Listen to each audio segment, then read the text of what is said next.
بسم اللہ الرحمن الرحیم الحمد للہ وحدہ والصلاة والسلام علی من لا نبی بعد اما بعد فاعوذ باللہ من الشیطان الرجیم بسم اللہ الرحمن الرحیم یا ایہا الذین آمنوا لا تلہکم اموالکم ولا اولادکم عن ذکر اللہ ومن يفعل ذلك فأولئك هم الخاسرون صدق الله مولانا العظيم وعن أبي هريرة رضي الله تعالى عنه قال قال رسول الله صلى الله عليه وسلم يقول العبد مالي مالي وإن ما له من ماله ثلاث ما أكل فأفنى أو لبس فأبلى أو أعطى فاقتنى وما سوى ذلك فهو ذاهب وتاركه للناس رواه مسلم أو كما قال عليه الصلاة والسلام۔ محترم بزرگوں اور دوستو، اللہ تبارک و تعالی نے انسانوں کو اس دنیا کے اندر اپنی عبادت کے لیے پیدا فرمایا ہے، اور قرآن کریم کے اندر اللہ تبارک و تعالی نے جگہ جگہ پر اس بات پر تنبیہ فرمائی ہے کہ تم دنیاوی زندگی کے چکر میں پڑ کر آخرت سے غافل مت ہو جانا، اللہ کے ذکر سے غافل مت ہو جانا، اللہ کی عبادت سے غافل مت ہو جانا۔ اور سورہ عنکبوت کے اندر اللہ تبارک و تعالی نے فرمایا ہے کہ وہ شخص جو اللہ پر ایمان رکھتا گئے، قیامت کے دن پر ایمان رکھتا گئے، جنت اور جہنم پر جو اعتقاد رکھتا گئے، ایسے شخص کے لیے لازم ہے کہ وہ عبادت کرے، نیک کام کرے، خیر کے اعمال کرے، کیونکہ ایک نہ ایک دن وہ اس دنیا سے جانے والا ہے، اور جا کر اس دنیا کے بعد جانے کے بعد اللہ تبارک و تعالی سے ملاقات کرنے والا ہے۔ یہ آیت سورہ عنکبوت کی ہے۔ اس آیت کریمہ کے اندر اللہ تبارک و تعالی نے اسی آیت کریمہ کو بیان کیا گئے، اور میں نے خطبے کے اندر جو آیت کریمہ پڑھی گئے، اس آیت کریمہ کے اندر اللہ تبارک و تعالی نے اسی مضمون کو بیان کیا گئے کہ مال اور دولت کے پیچھے اور اولاد کے پیچھے پڑ کر اللہ کے ذکر سے غافل مت ہو جانا، تمہاری ساری توجہات دنیا کمانے کے اندر ہی نہ رہے، تم دنیا کے پیچھے پڑ کر اپنے آخرت کو تم بھول مت جانا۔ اگر تم ایسا کرو گے، یعنی تمہاری ساری توجہات اور تمہاری ساری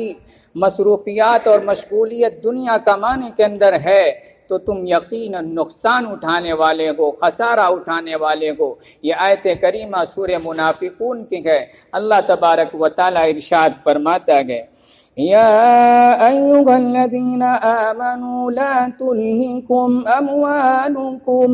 اموالکم ولا اولادکم عن ذکر اللہ ومن یفعل ذلک فاولئک هم الخاسرون۔ یا ایھا الذین آمنوا لا تلہکم اموالکم ولا اولادکم عن ذکر اللہ، کہ اے ایمان والو، تم کو غافل نہ کر دے تمہارے مال اور تمہارے اولاد اللہ کے ذکر سے، یعنی تم مال و دولت کے اس قدر پیچھے پڑ جاؤ کہ تمہاری ساری مشغولیات، تمہاری ساری توجہات دنیا کمانے کے اندر لگ جائے اور تم اللہ کے ذکر سے غافل ہو جاؤ۔ اللہ کے ذکر سے مراد کیا ہے؟ اللہ کے ذکر سے مراد نماز گئے، اسی طرح روزہ گئے، اور جو بھی خیر کے کام ہیں وہ تمام چیزیں اس سے مراد ہیں۔ یعنی اگر تم دنیا کمانے کے اندر اس قدر منہمک ہو جاؤ گے اور اپنے اولاد کی تربیت کرنے کے اندر اور ان کی مستقبل کو سنوارنے کے اندر اس قدر تم لگ جاؤ گے کہ تم کو اللہ کے ذکر سے غافل ہو گئے، نمازوں سے غافل ہو گئے، اسی طرح زکوٰۃ سے غافل ہو گئے، حج سے غافل ہو گئے، اور جو خیر کے کام ہیں ان کاموں سے اگر تم غافل ہو گئے تو تم آگے اللہ تبارک و تعالیٰ نے فرمایا کہ اگر تم ایسا کرو گے تو تم نقصان اٹھانے والے ہو۔ اللہ فرماتا ہے وَمَن يَفْعَلْ ذَلِكَ فَأُولَئِكَ هُمُ الْخَاسِرُونَ، اور جو شخص ایسا کرے گا یعنی دنیا اس کی ساری توجہات، ساری مشغولیت دنیا کمانے کے اندر گئے، وہ اللہ کے ذکر سے غافل گئے، نمازوں سے غافل گئے، غریبوں کی مدد کرنے سے غافل گئے، اور جو بھی خیر کے کام ہیں خیر کے کاموں کے اندر اس کی کوئی شرکت نہیں گئے، بلکہ ساری توجہات یہ گئے کہ مال کہاں سے آئے، مال کے ایک دم پیچھے پڑا ہوا گئے، تو اللہ فرماتا ہے ایسا شخص سے فَأُولَئِكَ هُمُ الْخَاسِرُونَ، یہی لوگ ہیں جو نقصان اٹھانے والے ہیں۔ کیوں نقصان اٹھانے والے ہیں؟ اس کی وجہ ہے کہ اس کی ساری توجہات ختم ہونے والی، فنا ہونے والی دنیا پر اس نے سارے اپنے فوکس اس کا سارا ختم ہونے والی دنیا پر دیا۔ یہ دنیا تو چند روز آ گئے، چند دن کام آئیں گے، یہ ہم جو عمارت تعمیر کر رہے ہیں یا اسی طرح جو گاڑی یا دوسرے بینک بیلنس کر رہے ہیں تو یہ تو دنیا کے اندر رہ جائیں گے، اور دنیا یہ ہماری دنیاوی زندگی چند روز آ گئے، اور آخرت کے لیے اس قبر کے گڑھے کے لیے جس قبر کے اندر ہمیں اکیلے جانا گئے، اور وہ قبر جو ہے اس کے اندر طرح طرح سے سانپ گئے، طرح طرح سے ازدیں گئے، اس قبر کے گڑھے کے لیے اس شخص نے کوئی عمل نہیں کیا، لہذا ایسا شخص نقصان اٹھانے والا ہے۔ آخرت کی زندگی جو ہمیشہ کی زندگی ہے، اس زندگی کے لیے اس نے کوئی کام نہیں کیا، بلکہ اس کی ساری توجہات، ساری محنت اور ساری کوشش دنیا کمانے کے لیے رہی، تو اللہ تبارک و تعالیٰ فرماتا ہے یہی لوگ ہیں جو نقصان اٹھانے والے ہیں۔ فَأُولَئِكَ هُمُ الْخَاسِرُونَ، یہی لوگ ہیں جو نقصان اٹھانے والے ہیں۔ اس کے بعد والی آیت کریمہ کے اندر اللہ تبارک و تعالیٰ نے مال کے خرچ کرنے پر ابھارا گئے کہ مال کو جو اللہ نے تم کو مال دیا گئے اس مال کو غنیمت سمجھو، اور اس مال میں سے اللہ کے راستے کے اندر خرچ کرتے رہو۔ اور جب ایک شخص ایسا شخص جب مال کو جو اکٹھا کر کے رکھتا گئے اور پھر اچانک اس کے پاس موت کا فرشتہ حاضر ہوتا گئے تو اس وقت اس کی تمنا کیا ہوتی ہے؟ اس آیت کریمہ کے اندر اللہ تبارک و تعالیٰ نے اسی مضمون کو بیان فرمایا ہے۔ اللہ تبارک و تعالیٰ فرماتا ہے وَأَنفِقُوا مِمَّا رَزَقْنَاكُم مِّن قَبْلِ أَن يَأْتِيَ أَحَدَكُمُ الْمَوْتُ، وَأَنفِقُوا، اور خرچ کرو اس مال میں سے جو ہم نے تم کو دیا گئے قبل اس کے کہ تمہارے پاس موت آ جائے، یعنی موت سے پہلے تم جو کچھ بھی مال گئے اس مال میں سے اللہ کا جو حق ہے، غریبوں کی تم مدد کرو، بیواؤں کی تم مدد کرو، یتیم کے سر پر ہاتھ رکھو۔ اگر تم ایسا نہیں کر رہے ہو، یہ مت سوچو کہ جب میرے پاس اتنا مال آئے گا تب میں خرچ کروں گا، نہیں، بلکہ تمہارے پاس جو کچھ بھی مال ہے اس مال میں سے اللہ کے راستے کے اندر خرچ کرتے رہو۔ اب آگے اللہ تبارک و تعالیٰ نے ایک ایسے شخص کی کیا تمنا کرتا ہے جب موت کا فرشتہ اس کے قریب آتا ہے تو مرنے والا کیا تمنا کرتا ہے۔ اللہ تبارک و تعالیٰ کے دربار کے اندر مرنے والا جب موت کے فرشتے کو اپنے قریب دیکھتا ہے تو تمنا کیا کرتا ہے؟ اللہ فرماتا ہے فَيَقُولَ رَبِّ لولا أخرتني إلى أجل قریب، جب وہ شخص موت کے فرشتوں کو دیکھتا ہے تو کہتا ہے فیقول، وہ کہتا ہے ربی لولا اخرتنی، اے میرے پروردگار کیوں مجھ کو تو نے مہلت نہیں دیا، فَأَصَّدَّقَ وَأَكُن مِّنَ الصَّالِحِينَ۔ اے اللہ تبارک و تعالی مجھ کو بھی مہلت دے دے۔ یہ کون تمنا کر رہا ہے؟ وہ شخص تمنا کر رہا ہے جو موت کے قریب بالکل ہے، بستر پر پڑا ہوا ہے، موت کے فرشتے کو جب دیکھ رہا ہے تو اللہ کے دربار کے اندر یہ فریاد کر رہا ہے کہ اے اللہ میری زندگی کو دراز کر دے، اے اللہ مجھ کو دنیا کے اندر اور میری زندگی کو بڑھا دے۔ فَيَقُولَ رَبِّ لَوْلَا أَخَّرْتَنِي إِلَىٰ أَجَلٍ قَرِيبٍ فَأَصَّدَّقَ وَأَكُن مِّنَ الصَّالِحِينَ۔ یہ تمنا کر رہا ہے کہ اے اللہ میری عمر کو دراز کر دے، میں بھی یہ تمنا کرتا ہوں فَأَصَّدَّقَ، اگر مجھ کو زندگی ملی، دوبارہ میری زندگی دراز کر دی گئی، فَأَصَّدَّقَ تو میں بھی صدقہ کروں گا، میں بھی غریبوں کی مدد کروں گا، میں بھی یتیموں کا سہارا بنوں گا، میں بھی بیواؤں کی مدد کروں گا۔ یہ کون کہہ رہا ہے؟ وہ شخص کر رہا ہے جو موت کے بالکل قریب پڑا ہوا ہے۔ آگے اللہ تبارک و تعالی ارشاد فرماتا ہے وَأَكُن مِّنَ الصَّالِحِينَ، اور میں بھی نیک لوگوں میں سے بن جاؤں گا، یعنی میں بھی نماز کا پابند بنوں گا، میں بھی نماز کو ادا کروں گا۔ لیکن یہ تو یہ اس بندے کی فریاد ہے جو موت کو، جو بستر پر پڑا ہوا ہے اور موت کے فرشتے کو دیکھ رہا ہے، لیکن اللہ تبارک و تعالی کی طرف سے جواب کیا آتا ہے؟ اللہ فرماتا ہے وَلَن يُؤَخِّرَ اللَّهُ نَفْسًا إِذَا جَاءَ أَجَلُهَا وَاللَّهُ خَبِيرٌ بِمَا تَعْمَلُونَ۔ وَلَن يُؤَخِّرَ اللَّهُ نَفْسًا، اللہ تبارک و تعالی ہرگز مؤخر نہیں کرتا ہے کسی نفس کی جان کو، کسی جان کو، اذا جاء اجلها، جب موت کا وقت آ جاتا ہے، یعنی موت کا ایک دن مقرر ہے، لہذا اس وقت تمنا کرنے سے، اللہ سے فریاد کرنے سے اس دن کام نہ آئے گا، بلکہ اللہ تبارک و تعالیٰ کا جب حکم ہو جائے گا تو موت کا فرشتہ موت کو، روح کو قبض کر لے گا۔ اور آگے اللہ تبارک و تعالیٰ فرماتا ہے واللہ خبیر بما تعملون، اور اللہ تبارک و تعالیٰ دیکھ رہا ہے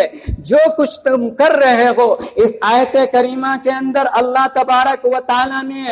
ڈرایا بھی گئے اور اللہ کا وعدہ گئے کہ اس دنیا کے اندر جو تم کر رہے ہو تم آزاد نہیں ہو، بلکہ تمہارے ہر حرکت و نقل و حرکت کو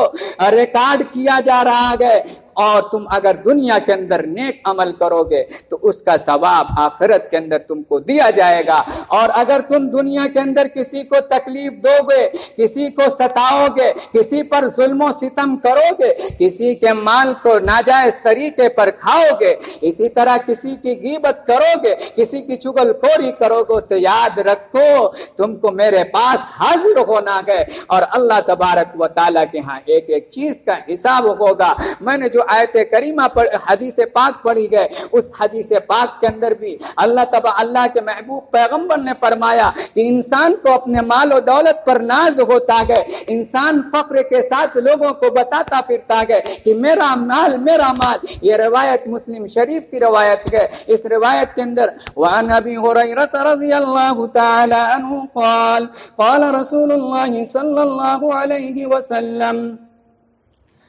جناب رسول اللہ صلی اللہ علیہ وسلم نے ارشاد فرمایا یقول العبد مالی مالی، انسان فقر کے طور پر کہتا ہے میرا مال میرا مال۔ جب کسی کے پاس مال ہوتا ہے تو لوگوں کو بتاتا پھرتا ہے کہ میرے پاس مال ہے، میرا مال میرا مال۔ آگے جناب رسول اللہ صلی اللہ علیہ وسلم نے ارشاد فرمایا وَإِنَّ مَالَهُ مِن مَالِهِ ثَلَاثٌ، انسان کے پاس جو کچھ بھی مال ہے اس مال کی 3 قسمیں گئے، اور اس مال میں سے تو 2 مال کام نہیں آئے گا بلکہ ایک قسم کا مال کام آئے گا۔ اور آگے جناب رسول اللہ صلی اللہ علیہ وسلم نے ارشاد فرمایا ما اکل فافنا، کہ مال اللہ نے جو کچھ تم کو دیا گئے اس مال کے اندر جو کچھ تم نے کھا لیا وہ ختم ہو گیا۔ اسی طرح اللہ کے محبوب پیغمبر نے فرمایا او لبس فابلا، اور اس دنیا کے اندر جو کچھ تم نے پہن لیا وہ وہ بھی پرانا ہو گیا۔ یعنی ان دونوں مال کا تعلق تو دنیا سے ہے اور دنیا کی زندگی فانی ہے، لہذا دنیاوی مال جو ہے اس کو دنیا کے اندر تم کو کام نہیں دے گا۔ اور کون سا مال کام دے گا؟ اللہ کے محبوب پیغمبر نے آگے فرمایا او آتا فقتنا، یہ تیسری قسم کا مال تمہارے کام آئے گا۔ یعنی جو کچھ تم نے دنیا کے اندر اللہ کی رضا کے لیے خرچ کیا، مسجد مدرسے کے لیے خرچ کیا، غریب کی مدد کیا، یا بیوہ کا سہارا بنے، یتیم کے سر پر ہاتھ رکھا، اور جو کچھ بھی خیر کے کام گئے اس خیر کے کام میں تم نے مال کو خرچ کیا، او آتا فقتنا، لہذا تم نے اس مال کو جمع کر لیا ذخیرے کے طور پر۔ یعنی تمہارا یہ تیسری قسم کا جو مال ہے یہ تمہارے کام آئے گا، یعنی کل آخرت کے دن تمہیں یہ اس مال سے تمہارا فائدہ ہوگا، کیونکہ تمہاری اصل زندگی جو ہے وہ آخرت کی زندگی ہے، لہذا یہ تیسری قسم کا جو مال ہے یہ تمہارے کام آئے گا۔ آگے اللہ کے محبوب پیغمبر نے فرمایا وما سوا ذالک فهو ذاهب وتارکه للناس، اور اس کے علاوہ جو کچھ مال ہے وہ تم چھوڑ کر لوگوں کے لیے، اپنے ورثہ کے لیے چھوڑ کر دنیا سے جانے والے ہو۔ لہذا اس حدیث پاک سے ہمیں یہ اشارہ ملا کہ ہم جو کچھ بھی ہم کو اللہ تبارک و تعالی نے مال دیا ہے اس مال کی قدر دانی کریں، اور اس مال میں سے جو اللہ کا حق ہے، جو غریبوں کا حق ہے، غریبوں کی مدد کرتے رہیں، تاکہ کیونکہ مرنے کے بعد ہم جو کچھ بھی نیک عمل کیے ہوں گے وہی کام آئے گا۔ اور اسی طرح جو ہماری یہ زندگی ہے اس زندگی کو غنیمت سمجھیں، اور خاص طور سے نمازوں کی پابندی کریں۔ نماز کا چھوڑ دینا یہ بہت بڑا گناہ ہے۔ آج ہم نماز نہیں پڑھتے، کوئی احساس تک نہیں، حالانکہ نماز چھوڑتے چھوڑتے گناہ کرتے کرتے ہمارے دل سیاہ ہو گئے ہیں۔ حالانکہ نماز کا چھوڑنا یہ اس قدر بڑا گناہ ہے کہ بعض ائمہ اس طرف گئے ہیں کہ اگر کوئی شخص جان بوجھ کر نماز چھوڑ دے رہا ہے تو ایسے شخص کو، حضرت امام شافعی رحمہ اللہ کا مذہب یہ ہے کہ ایسے شخص کو اس زمین پر رہنے کا کوئی حق نہیں حاصل ہے، ایسے شخص کی گردن کو اڑا دیا جائے۔ اور حضرت امام اعظم ابو حنیفہ رحمہ اللہ جن کی ہم تقلید کرتے ہیں ان کا مذہب یہی ہے کہ ایسا شخص جو جان بوجھ کر